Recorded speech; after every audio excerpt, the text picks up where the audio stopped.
Vizianagaram parliament Janasena అభ్యర్థి ముక్కా శ్రీనివాసరావు విస్తృత ప్రచారం నిర్వహిస్తున్నారు. నియోజకవర్గంలో పర్యటిస్తూ ప్రజా సమస్యలను తెలుసుకుంటున్నారు. జనసేన పార్టీ సిద్ధాంతాలను, మేనిఫెస్టోలోని అంశాలను ప్రజలకు తెలియజేస్తున్నారు. ప్రజా సంక్షేమం, నియోజకవర్గ అభివృద్ధే ప్రధాన అజెండాగా ముందుకు సాగుతున్నామంటున్న ముక్కా శ్రీనివాస్తో మా ప్రతినిధి శేషగిరి ఫేస్ టు ఫేస్. రాజకీయాల్లో మార్పు రావాలంటూ పవన్ పిలుపుతో రాజకీయాల్లోకి వచ్చి విజయనగరం పార్లమెంటు స్థానానికి పోటీ పడుతున్నటువంటి ముక్కా శ్రీనివాసరావు ఎలియాస్ ముక్కా వాసుతో మనం ఇప్పుడు ఉన్నాము. అసలు రాజకీయాల్లోకి ఎందుకు వచ్చారు, ఈ జిల్లా పట్ల ఆయనకున్నటువంటి ఆలోచన ఏంటి అనేది ఆయన్ని అడిగి తెలుసుకుందాం. అసలు రాజకీయాల్లోకి మీరు ఎందుకు వచ్చారు? రాజకీయాల్లోకి నేను రావడానికి కారణం పవన్ కళ్యాణ్ ఆశయాలు, పవన్ కళ్యాణ్ గారు ఆయన సేవాభావం, ఆయనకి అపూర్వమైన ఒక రకమైన జాలి, ప్రజల యొక్క బాధలు చూసి ఆయన తట్టుకుని ఒక రకమైన జాలితో ఆయన ఎన్నో సుఖాలు వదులుకొని మన కోసం ఈ జనాల్లోకి వచ్చారు. ఆ ఆశయాలను నచ్చి నేను ఈ జనసేనలోకి రావడం అయిందండి, ఈ పార్టీలోకి రావడం జరిగింది సార్. అసలు మీది నేటివ్ ఆఫ్ విశాఖపట్నం జిల్లా అని చెప్తున్నారు. విశాఖ జిల్లాకు చెందినటువంటి మీరు విజయనగరం జిల్లాలో పోటీ చేయడానికి, ఇక్కడ పార్లమెంట్ స్థానానికి మీరు పోటీ పడడానికి అసలు ఈ జిల్లా మీద మీకున్న అవగాహన ఏంటి, ఈ జిల్లాలో ఉన్న సమస్యలు ఏంటి, వాటి పరిష్కారానికి ఏమైనా మీకు ఇక్కడ మార్గాలు ఉన్నాయా? అసలు ఈ జిల్లా మీద మీకున్న అవగాహన ఏంటి తెలియజేయండి. నాది విశాఖపట్నం జిల్లానండి, కానీ మా అత్తవారిది వచ్చి విజయనగరం అండి, తాటిపూడి. కానీ నేను గత 4-5 సంవత్సరాల నుంచి విజయనగరం జిల్లా వచ్చినప్పుడు చాలా సమస్యల మీద నేను ఆల్రెడీ పరిశోధన చేయడం జరిగిందండి.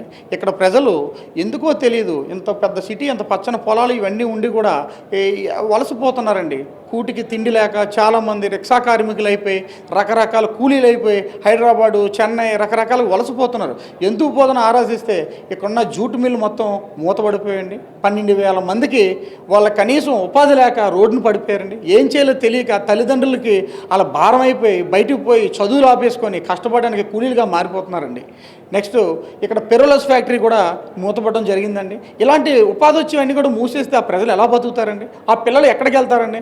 ఎక్కడికి వెళ్ళాలంటే ఎన్నో వేల కిలోమీటర్లు బయటకు పోయి బ్రతికి ఆ వచ్చిన జీతం దగ్గర వచ్చి బతకవలసి వస్తుందండి. అంత కర్మ మనకెందుకండి? ఇన్ని పచ్చని వనరులు ఉండి కూడా ఇన్ని రకాల ఫ్యాక్టరీలు కూడా ఓపెన్ చేసుకొని నాయకులు, ఇంతమంది మినిస్టర్లు ఉన్నారు, సెంట్రల్ మినిస్టర్లు ఉన్నారు, ఈ ఏరియాలో పీసీసీ అధ్యక్షులు చేసిన మనుషులు ఉన్నారు. వీళ్ళందరికీ వెళ్ళి ఆ ఫ్యాక్టరీలు రీఓపెన్ చేసి వీళ్ళకి ఎక్కడే ఉపాధి కల్పించవచ్చు కదండి. ఆ అన్నింటి మీద అవగాహనతో వీళ్ళకి ఏదైనా చెయ్యాలి, ఒక పవన్ కళ్యాణ్ గారికి ఒక్కరిగా సాధ్యం, ఆయన ద్వారా మాకు సాధ్యం అని చెప్పి నేను రావడం జరిగిందండి. ఇది జిల్లా సమస్యల మీద అవగాహన ఉందంటున్నారు. అయితే జిల్లా ప్రజలకి మీరు ఎటువంటి భరోసాని ఇవ్వబోతున్నారు? 100కు 100 భరోసా ఇస్తున్నామండి.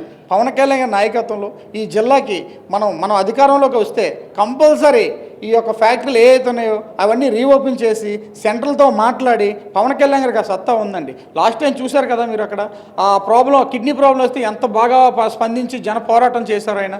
అలాగే ఈ ఫ్యాక్టరీలను రీఓపెన్ చేసి ఈ యొక్క విద్యార్థులకి, ఇక్కడ ప్రజలకి, వీళ్ళందరికీ కూడా ఏదైనా ఉపాధించి ఎక్కడ జిల్లా వాళ్ళు అక్కడే హ్యాపీగా సుఖ సంతోషాలతో బతకాలని చెప్పి నేను ఈ రకంగా దీని మీద వస్తున్నాను సార్.